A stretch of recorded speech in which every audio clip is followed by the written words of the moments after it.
Hey everyone, and welcome. So you're a React dev, right?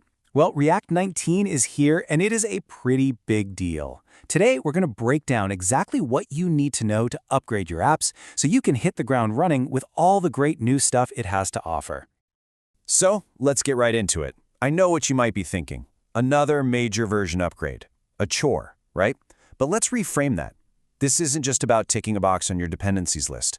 This is a real chance to level up your entire code base, boost performance, and honestly, just simplify a ton of your code. So here's the plan for our little journey today. We'll start by clearing the path. That means tackling breaking changes. Then we'll follow a clear migration map step by step. After that, we get to the really fun part, unlocking all the powerful new features. And finally, we'll peek into the future. Sound good? Let's do it. All right, first things first. Before you dive into any big project, you got to scout the terrain, right? For us, that means getting a really clear picture of the breaking changes and deprecations that are coming with React 19. And trust me on this one, spending a little bit of time up front understanding what's different is going to save you a world of hurt and hours of debugging later on. Awareness is absolutely the key to a painless upgrade. So let's look at the big ones. Okay, so this is a really key one. In React 18, your ref callbacks could just return a cleanup function directly. Well, in React 19, that's a no-go. They've changed this to fix some weird inconsistencies. The new way, the required way, is to pop a use effect inside that ref callback and return your cleanup function from there. It's a subtle change, but it's really important for consistency.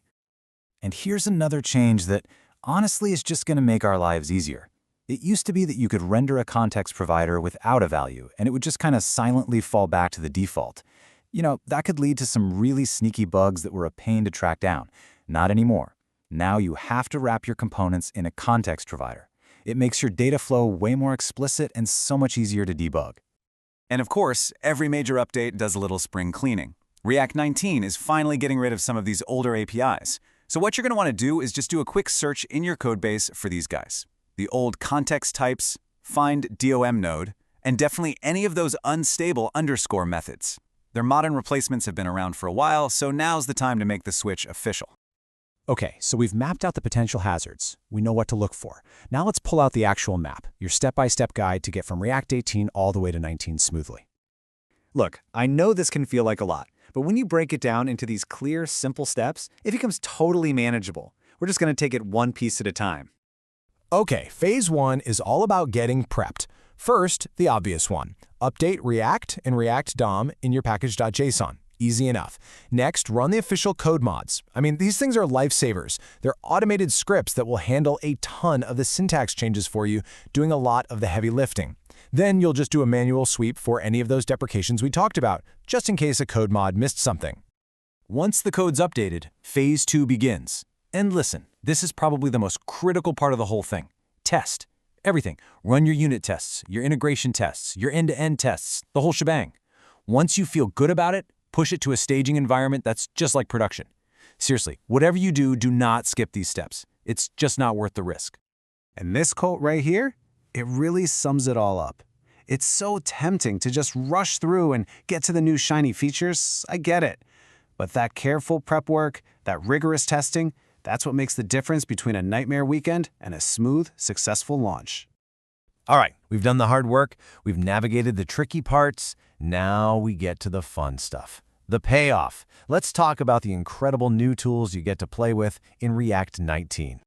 First up, actions. So think about this for a second. Every time you build a form, you're writing the same boilerplate, right? Managing loading states, handling errors, updating the UI. It's a lot. Actions are a new built-in feature designed to handle all of that data submission logic for you. So what does this actually mean for you? Why should you care? Well, for starters, React now automatically manages pending states. I mean, get this. No more const/is_submitting/set_submitting equals useStateFalse. How great is that? It just cleans up your form logic immensely and makes things like optimistic updates way, way easier to pull off. Okay, next up, and this one might just be the biggest game changer in React in years, the use hook. This is a brand new hook that lets you read a value from a resource, like a promise, directly inside your component's rendering logic. It just works. So let's break that down. You can now fetch data without wrapping it all in a use effect, and you can now use context inside an if statement or a loop. You know, all the places you couldn't use context before. It's a total paradigm shift. Your components are about to get so much cleaner and easier to read. Whew, okay, so we've gone through the breaking changes, we've walked the migration path, and we've checked out some awesome new features. Let's take a breath and just wrap this up with a look at the big picture. So let's boil it all down to a simple checklist, your go-to guide. Prepare by knowing the breaking changes. Execute by following the map. Adopt the cool new features like actions and the use hook to make your code better. And most importantly, test, test, and test again. And that's a wrap. React 19 isn't just a small update. These are features that are going to fundamentally change how we think about data and asynchronicity. So I'll leave you with this final thought. How will these new tools change the way you build your applications? Thanks for joining me.